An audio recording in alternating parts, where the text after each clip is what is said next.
The latest coronavirus relief bill extends Section 3610 authority to the end of the fiscal year. The Senate voted 93-6 to approve the amendment, which allows the government to pay contractors who can't safely access their workplaces.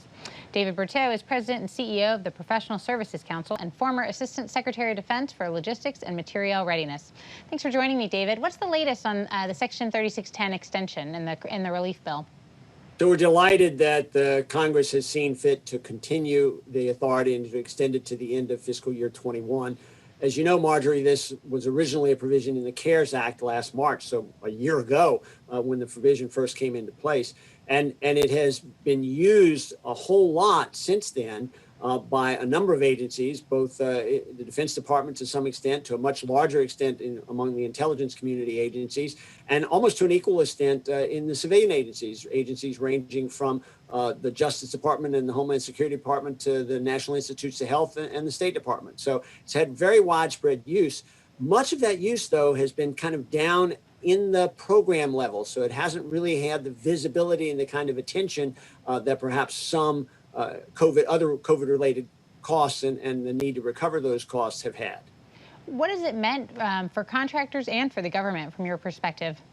So when we've discussed this with our member companies, tens of thousands of employees have had part of their costs of employment covered when they so 3610 was really designed for a particular purpose. It was designed to be able to keep key contractors, skilled personnel, key workers on the payroll when two things couldn't happen. One is they could not access the facility, generally because you couldn't maintain safe work distances in them or some other COVID-related reason. And the work was such that it couldn't be done remotely. So a huge percentage of government contractors, as well as federal civilian employees, have been able to work remotely under the pandemic. But there are a lot of work that can't be done.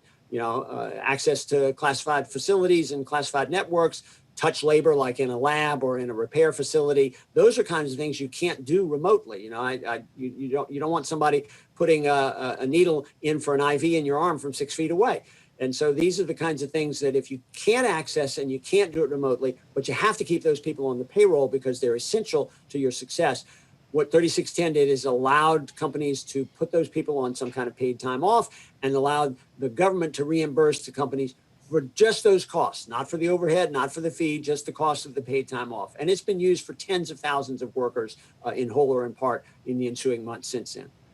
And obviously, this extension would take you to, I guess, almost 18 months total. I know it's hard to predict sort of the end here, but do you think that that'll be sufficient? I mean, when do you sort of think the need for 3610 will no longer exist? Well, I think you point out the uncertainty that we have, and certainly we've got that across the board, right? We've made a lot of progress on vaccines, but there's also the virus itself is making progress with new variants, and we don't know the course of what that disease will look like. So the value of 3610 is it's not required to be used, it's available to be used, and it's available to be used within existing funding to the extent necessary. So it's almost like it's a standby authority that you'd want to be able to call on if needed, and obviously a pandemic would be one of the ways in which it would be needed. So we would actually like to see this authority made permanent, but optional, so that it can be activated as necessary. That way, you wouldn't have to keep re-extending it. Not only did we re-extend it, from the original date of September 30th into the continuing resolution through December, but then in CR after CR, we had a 1-week CR, and then it was a weekend-long CR, and then another 10-day CR. And so you really don't want to use all of that time. You'd like to have something in place permanently. What we have now between now and September 30th is the opportunity to put this kind of standby authority in place. If necessary, we'd like to extend it, but we'd rather see it made permanent and then available to be used as necessary by each agency across the federal government. What form would that take? Would you like to see it in, defense authorization bill? How would that play out? Well, that's a good question because, as you know, because you follow this stuff, the defense authorization bill is kind of the standard bill that passes every year, but it is really for the Defense Department. So that's one avenue that could be played out. We'd like to see it extended across the federal government because, as I mentioned, roughly half of the use of 3610 over the last year has been in the civilian agencies. And so that authority needs to be in place for them as well. The current extension does that. It applies government-wide, and we believe that should continue. And David, one hitch here I know that you've talked about, other associations have talked about, is that the bill doesn't actually appropriate the funds here, right? And I mean, are you confident that this reimbursement will actually happen? Well, this is the beauty of the language as it was originally intended, is it's subject to available funds. And so each program office and the contracting officers administering the contracts within those program offices have their own discretion as to what costs to cover and when to cover them. And many of those programs have issued essentially templates or guidelines for companies to follow as they submit invoices with costs that would be recovered under 3610. So it's all documented separately, separate time charge numbers, separate invoices, very easily subject to audit. We do expect those kinds of audits to cover that going forward. By leaving the discretion and the judgment up to the program office, they make the decision. So in that sense, it's worked very, very well. No new funds are needed.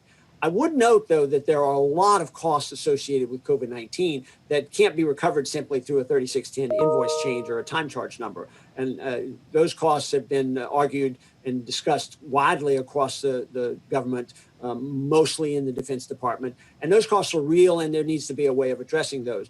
But the actual use of 3610 as it has played out doesn't need additional funding, and we think that's a plus. And David, obviously this amendment was very popular, passed very easily. Is that heartening to you? It's very heartening to me. I think, in a bill that ended up passing on a 50-49 vote, to have as much bipartisan support as this amendment did in the Senate is not only heartening from a results point of view, but it's reinforcing from the validity of the process. It shows and demonstrates that this is not a political question. This is a question of how the government maintains the access to the skilled workforce it needs to be able to accomplish its missions. And we'd like to continue working with them to make sure that that can take place from here on out. Thanks so much, David. Thank you.